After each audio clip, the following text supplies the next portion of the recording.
से रिलेटेड बहुत ही कॉमन और इंपॉर्टेंट प्रॉब्लम्स के सॉल्यूशन के बारे में। जैसे कि सबसे पहली कॉमन प्रॉब्लम ये आती है कि स्टेयरकेस का स्टैंडर्ड साइज क्या होता है। ठीक है, एक प्रॉब्लम तो हो गई ये। दूसरी प्रॉब्लम ये आती है कि फीट, इंचेस, मीटर और एमएम में स्टैंडर्ड साइजेस क्या होते हैं स्टेयरकेस के। ठीक है फ्रेंड्स, तो आज इस वीडियो में मैं आपको इन चारों यूनिट्स में स्टेयरकेस के स्टैंडर्ड साइजेस के बारे में बताऊंगा। ठीक है फ्रेंड्स, और राइजर, ट्रेड, फ्लाइट विड्थ और लैंडिंग के मैक्सिमम और मिनिमम स्टैंडर्ड साइजेस के बारे में भी मैं आपको इस वीडियो में बताऊंगा। ठीक है फ्रेंड्स, और किसी भी बिल्डिंग या फिर एक फ्लोर में टोटल नंबर ऑफ राइजर एक बिल्डिंग में या फिर एक फ्लोर में किस तरह से कैलकुलेट करते हैं वो भी इस वीडियो में बताऊंगा। ठीक है, दो फ्लाइट्स के बीच में कितनी स्पेसिंग होती है, डिस्टेंस कितनी होती है स्टेयरकेस में, इस बारे में भी इस वीडियो में बात करेंगे। और एक जो कॉमन प्रॉब्लम जो आती है स्टूडेंट्स की, बहुत ज्यादा मैंने कमेंट्स में देखा है, वो पूछते हैं कि ग्राउंड फ्लोर से लेके फर्स्ट फ्लाइट के बीच में जो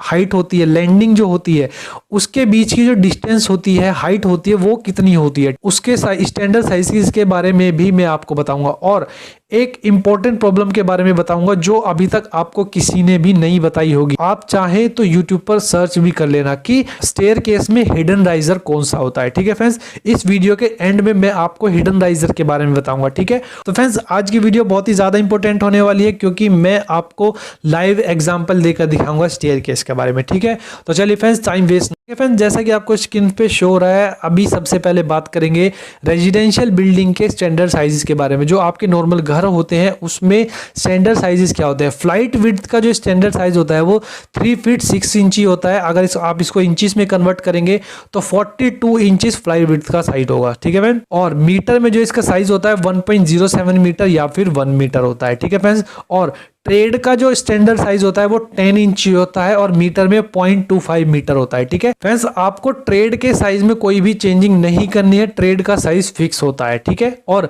राइजर का जो स्टैंडर्ड साइज होता है वो 7 इंची होता है और मीटर में 0.17 मीटर। ठीक है फ्रेंड्स, और फ्रेंड्स अगर आप इन स्टैंडर्ड साइजेस को एमएम में देखना चाहते हैं कि एमएम में किस तरह से होगा, तो आपको क्या काम करना है, सिंपल, जैसे कि आपको ट्रेड का एमएम में साइज पता करना है तो आपको सिंपल 0.25 में 1000 से मल्टीप्लाई करना है। ठीक है, तो आपको 250 mm ट्रेड का साइज आ जाएगा। ठीक है फ्रेंड्स, अभी बात करेंगे कि रेजिडेंशियल बिल्डिंग में जो अदर साइजेस होते हैं वो कौन कौन से होते हैं। देखिए, जो आपके छोटे प्लॉट्स होते हैं या फिर आपको अपनी रिक्वायरमेंट के अकॉर्डिंग फ्लाइट्स के या फिर ट्रेड राइजर के इन सब के साइजेस देने हैं, तो आप कौन कौन से दे सकते हैं। देखिए, फ्लाइट विड्थ का साइज आप 3 फीट 3 इंच तक दे सकते हैं और 3 फीट भी दे सकते हैं। ठीक है फ्रेंड्स, और मीटर में 1 मीटर और 0.9 मीटर। ठीक है फ्रेंड्स, ट्रेड में आपको चेंजिंग नहीं करनी है, ट्रेड का साइज आपको फिक्स रखना है 10 इंची। ठीक है फ्रेंड्स, और राइजर में जो आपको साइज देने हैं 7.5 इंची, 7 इंची, 6.5 इंच और 6 इंच। ठीक है फ्रेंड्स, और मीटर में 0.19 मीटर, 0.17 मीटर और 0.15 मीटर तक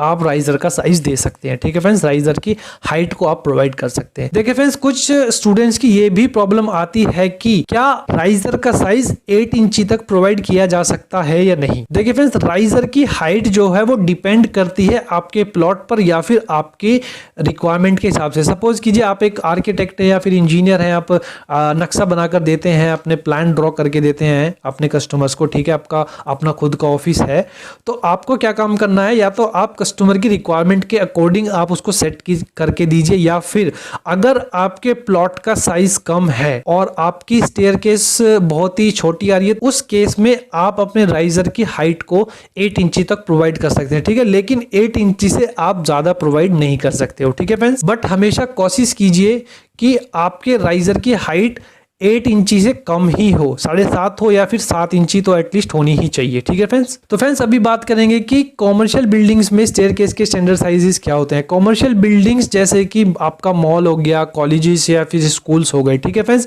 इनमें फ्लाइट विड्थ का साइज जो होता है 5 फीट या फिर 6 फीट तक आप दे सकते हैं। फ्रेंड्स, इतना तो होना ही चाहिए और इससे ज्यादा आप अपने प्लॉट एरिया या फिर अपने लैंड के स्पेस के अकॉर्डिंग साइज प्रोवाइड कर सकते हैं। ठीक है फ्रेंड्स, और ट्रेड का जो साइज होता है वो 1 फीट फीट फिक्स होता है, ठीक है। आपको 1 फीट देना ही देना है, 1 फीट से आप कॉमर्शियल बिल्डिंग में साइज कम नहीं दे सकते, ठीक है। मीटर में आप 0.30 मीटर देंगे, ठीक है फ्रेंड्स। और राइजर का जो स्टैंडर्ड साइज होता है कॉमर्शियल बिल्डिंग में वो 5 इंची होता है, ठीक है फ्रेंड्स, ये 5 इंची, ठीक है।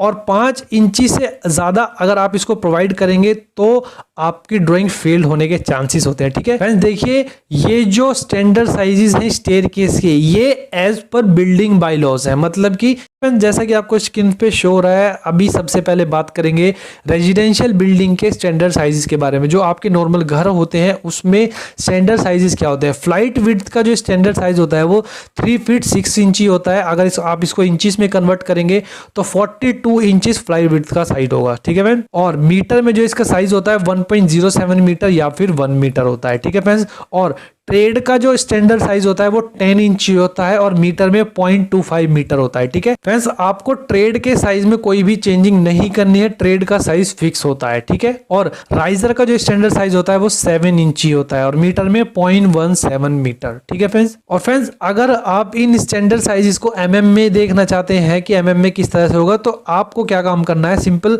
जैसे कि आपको ट्रेड का mm में साइज पता करना है तो आपको सिंपल 0.25 में 1000 से मल्टीप्लाई करना है, ठीक है। तो आपको 250 mm ट्रेड का साइज आ जाएगा, ठीक है फ्रेंड्स। अभी बात करेंगे कि रेजिडेंशियल बिल्डिंग में जो अदर साइजेस होते हैं वो कौन कौन से होते हैं। देखिए जो आपके छोटे प्लॉट्स होते हैं या फिर आपको अपनी रिक्वायरमेंट के अकॉर्डिंग फ्लाइट्स के या फिर ट्रेड राइजर के इन सब के साइजेस देने हैं तो आप कौन कौन से दे सकते हैं। देखिए फ्लाइट विड्थ का साइज आप 3 फीट 3 इंच तक दे सकते हैं, 3 फीट भी दे सकते हैं, ठीक है फ्रेंड्स। और मीटर में 1 मीटर और 0.9 मीटर, ठीक है फ्रेंड्स। ट्रेड में आपको चेंजिंग नहीं करनी है, ट्रेड का साइज आपको फिक्स रखना है 10 इंची, ठीक है फ्रेंड्स। और राइजर में जो आपको साइज देने हैं 7.5 इंची, 7 इंची, 6.5 इंच और 6 इंच, ठीक है फ्रेंड्स। और मीटर में 0.19 मीटर, 0.17 मीटर और 0.15 मीटर तक आप राइजर का साइज दे सकते हैं, ठीक है फ्रेंड्स। राइजर की हाइट को आप प्रोवाइड कर सकते हैं। देखिए फ्रेंड्स कुछ स्टूडेंट्स की ये भी प्रॉब्लम आती है कि क्या राइजर का साइज 8 इंची तक प्रोवाइड किया जा सकता है या नहीं। देखिए फ्रेंड्स राइजर की हाइट जो है वो डिपेंड करती है आपके प्लॉट पर या फिर आपके रिक्वायरमेंट के हिसाब से। सपोज कीजिए आप एक आर्किटेक्ट है या फिर इंजीनियर है, आप नक्शा बनाकर देते हैं, अपने प्लान ड्रॉ करके देते हैं अपने कस्टमर्स को, ठीक है। आपका अपना खुद का ऑफिस है तो आपको क्या काम करना है, या तो आप कस्टमर की रिक्वायरमेंट के अकॉर्डिंग आप उसको सेट करके दीजिए, या फिर अगर आपके प्लॉट का साइज कम है और आपकी स्टेयरकेस बहुत ही छोटी आ रही है, उस केस में आप अपने राइजर की हाइट को 8 इंची तक प्रोवाइड कर सकते हैं, ठीक है। लेकिन 8 इंची से आप ज्यादा प्रोवाइड नहीं कर सकते हो, ठीक है फ्रेंड्स। बट हमेशा कोशिश कीजिए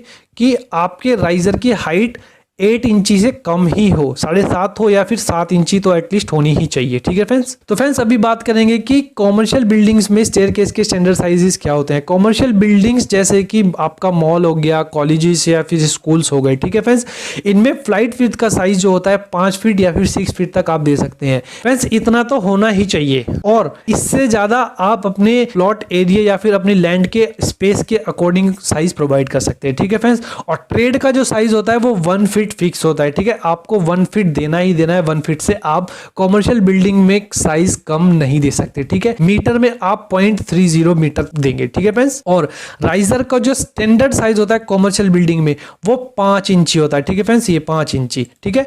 और 5 इंची से ज्यादा अगर आप इसको प्रोवाइड करेंगे तो आपकी ड्राइंग फेल होने के चांसेस होते हैं, ठीक है फ्रेंड्स। देखिए ये जो स्टैंडर्ड साइजेस हैं स्टेयरकेस के, ये as per building bye laws है, मतलब कि अपनी अथॉरिटीज में प्रोवाइड करते हो, ठीक है। अगर आप अपनी ड्राइंग को बिल्डिंग बाय लॉज के स्टैंडर्ड साइजेस के अकॉर्डिंग आपने अपनी ड्राइंग को नहीं बनाया है तो आपकी ड्राइंग फेल्ड हो जाएगी, ऑब्जेक्शन लग जाएगा, आपकी ड्राइंग आपके पास वापस आ जाएगी, ठीक है। तो फ्रेंड्स अगर आप अपने घर का या अपनी कॉलोनी का प्लान पास करवाना चाहते हो, नक्शा पास करवाना चाहते हो अथॉरिटी से, तो जब भी आप अपनी ड्राइंग को बनाएं नक्शा पास करवाने के लिए तो as per building bye laws ही उस ड्राइंग को बनाएं, ठीक है फ्रेंड्स। तो फ्रेंड्स जैसा कि आपको स्क्रीन पे शो हो रहा है, अभी बात करेंगे कि टोटल नंबर ऑफ राइजर आप कैसे निकाल सकते हो किसी भी बिल्डिंग में या फिर किसी भी फ्लोर में, ठीक है। टोटल नंबर ऑफ राइजर निकालने का फॉर्मूला है total number of riser equal to total height of building या floor with slab divide by height of riser. मतलब कि जब भी आप अपने बिल्डिंग या फ्लोर की हाइट निकालेंगे तो आपको विद स्लैब उसको काउंट करना है। ये माइंड में रखना है कि आप विद स्लैब काउंट कर रहे हो या फिर विदाउट स्लैब, ठीक है। तो फ्रेंड्स देखिए, अभी इस एग्जांपल से अच्छे से समझेंगे कि किस तरह से आप टोटल नंबर ऑफ राइजर निकाल सकते हैं। सपोज कीजिए कि आपके बिल्डिंग की या फिर आपके जो फ्लोर की हाइट है वो 11 फीट है, ठीक है, और आपके राइजर की हाइट जो है वो 6 इंची है, ठीक है। तो 11 फीट डिवाइड बाई 6 इंची। देखिए फ्रेंड्स, अभी यहां से इसको ध्यान से समझिए, 11 डिवाइड बाई आप 6 यहां से नहीं कर सकते। क्यों?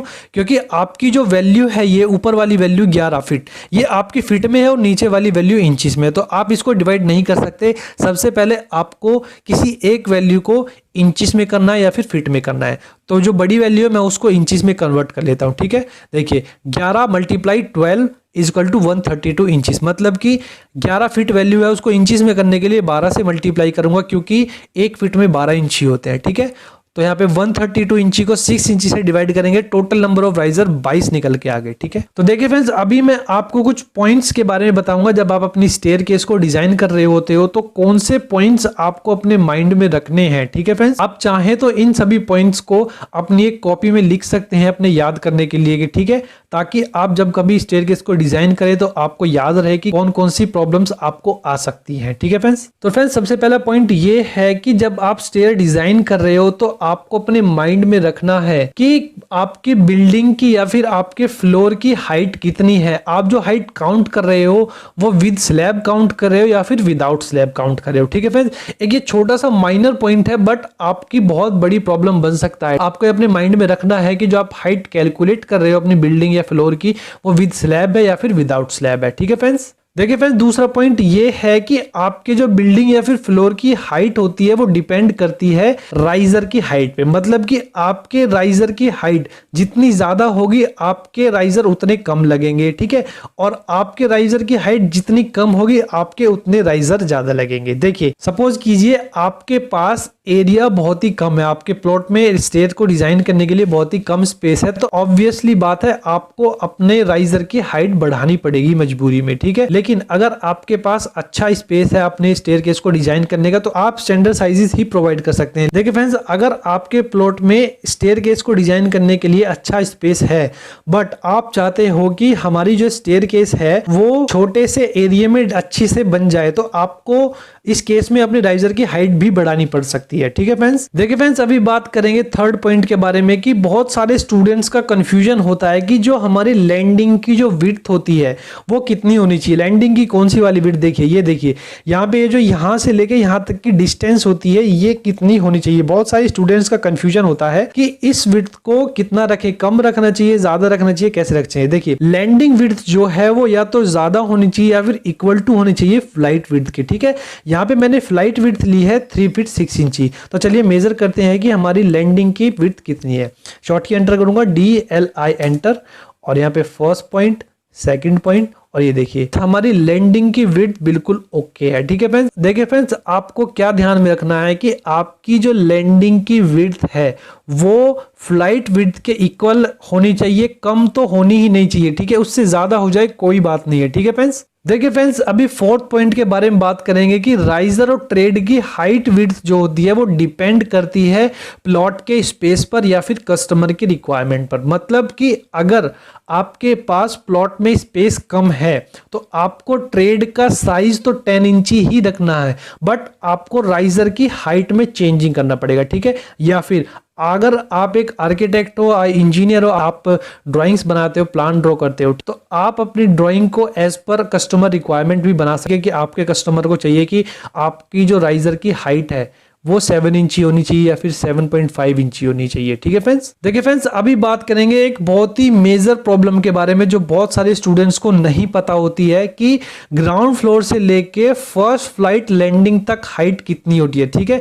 यहां से लेके यहां तक कितनी हाइट होती है, ठीक है फ्रेंड्स। तो देखिए फ्रेंड्स, फिफ्थ पॉइंट जो कहता है कि आपकी ground floor to first flight height at least 7 feet तो होनी चाहिए या फिर उससे ज्यादा भी हो सकती है, कम तो होनी नहीं चाहिए, ठीक है फ्रेंड्स। तो friends, ground floor to first flight height calculate करने के लिए शॉर्ट की एंटर करूंगा, DLI एंटर, और फिर फर्स्ट पॉइंट, सेकंड पॉइंट, और ये देखिए हमारी हाइट कैलकुलेट होके आई है 7 फीट 3 इंची। ठीक है, इसका मतलब कि हमारी हाइट जो है वो बिल्कुल ओके है। अभी देखिए फ्रेंड्स, इतनी हाइट लेने का फायदा क्या है। देखिए फ्रेंड्स, अगर आप ground floor to first flight height 7 feet से ज्यादा रखते हो तो उसका फायदा ये है कि आप अपनी स्टेयरकेस के नीचे आसानी से कुछ भी बना सकते हो, छोटा सा बाथरूम बना सकते हो, एक छोटा सा टॉयलेट बना सकते हो। ठीक है, तो फ्रेंड्स इस तरह से आप अपने इस स्पेस को वेस्ट होने से बचा सकते हो। ठीक है फ्रेंड्स, देखिए फ्रेंड्स, अभी नेक्स्ट पॉइंट के बारे में बात करेंगे कि दो फ्लाइट्स के बीच में जो स्पेसिंग होती है वो कितनी होती है।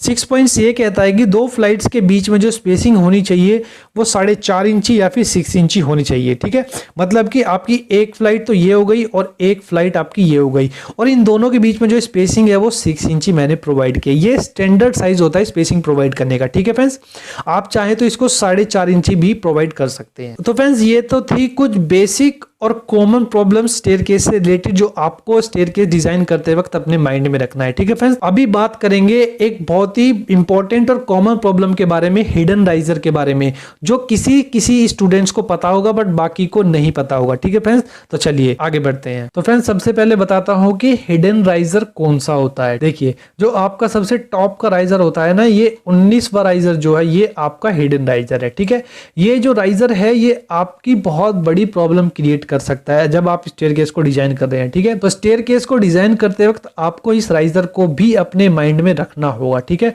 मैं आपको बताता हूं कि ये राइजर किस तरह से प्रॉब्लम क्रिएट कर सकता है। ठीक है, तो फ्रेंड्स सबसे पहले आपको क्या काम करना है, आपको टोटल नंबर ऑफ राइजर यहाँ पे कैलकुलेट करने हैं। ठीक है, कि 11 फीट हाइट में कितने नंबर ऑफ राइजर यहाँ पे लगेंगे। ठीक है, तो कैलकुलेट करने के लिए हमारे पास फ्लोर की हाइट है 11 फीट, राइजर की हाइट है 7 इंच। ठीक है, और जैसा कि मैंने आपको फॉर्मूला बताया था कि total number of riser equal to total height of floor divide by height of riser. ठीक है, तो 11 फीट डिवाइड बाई 7 इंची। ठीक है, 11 फीट को इंचेस में कन्वर्ट करेंगे, 11 मल्टीप्लाई 12 डिवाइड बाई 7। ठीक है, तो 132 इंची डिवाइड बाई 7 इंच, तो आंसर आया है 18.85।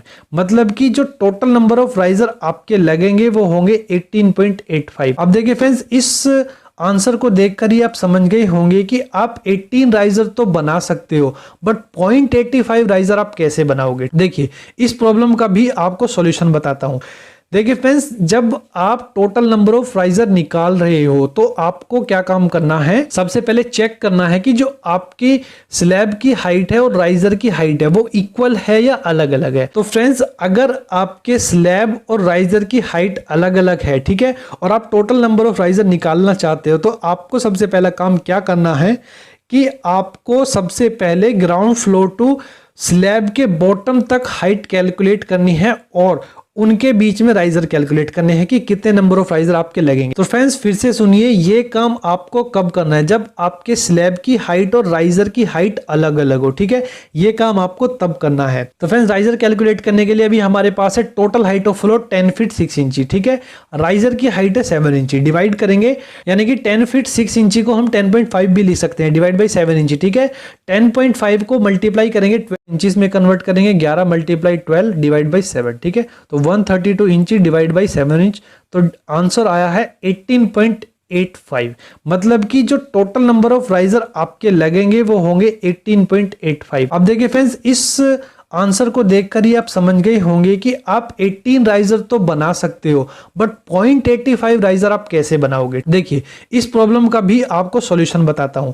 देखिए फ्रेंड्स, जब आप टोटल नंबर ऑफ राइजर निकाल रहे हो तो आपको क्या काम करना है, सबसे पहले चेक करना है कि जो आपकी स्लैब की हाइट है और राइजर की हाइट है वो इक्वल है या अलग अलग है। तो फ्रेंड्स, अगर आपके स्लैब और राइजर की हाइट अलग अलग है, ठीक है, और आप टोटल नंबर ऑफ राइजर निकालना चाहते हो तो आपको सबसे पहला काम क्या करना है कि आपको सबसे पहले ग्राउंड फ्लोर टू स्लैब के बॉटम तक हाइट कैलकुलेट करनी है और उनके बीच में राइजर कैलकुलेट करने हैं कि कितने नंबर ऑफ राइजर आपके लगेंगे। तो फ्रेंड्स फिर से सुनिए, ये काम आपको कब करना है, जब आपके स्लैब की हाइट और राइजर की हाइट अलग अलग हो। ठीक है, ये काम आपको तब करना है। तो फ्रेंड्स, राइजर कैलकुलेट करने के लिए अभी हमारे पास है total height of floor 10 feet 6 इंची। ठीक है, राइजर की हाइट है 7 इंची, डिवाइड करेंगे, यानी कि 10 फीट 6 इंची को हम 10.5 भी लिख सकते हैं, डिवाइड बाई 7 इंची। ठीक है, 10.5 को मल्टीप्लाई करेंगे पास टोटल नंबर ऑफ राइजर आए हैं 18। तो फ्रेंड्स देखिए अभी इस बात को यहां से ध्यान से समझिएगा, ये जो आपके 18 नंबर ऑफ राइजर निकल के आए हैं वो आपके ग्राउंड फ्लोर टू स्लैब के बॉटम तक का राइजर निकल के आया है। ठीक है फ्रेंड्स, अभी आपको इसमें एक राइजर और प्लस करना है जो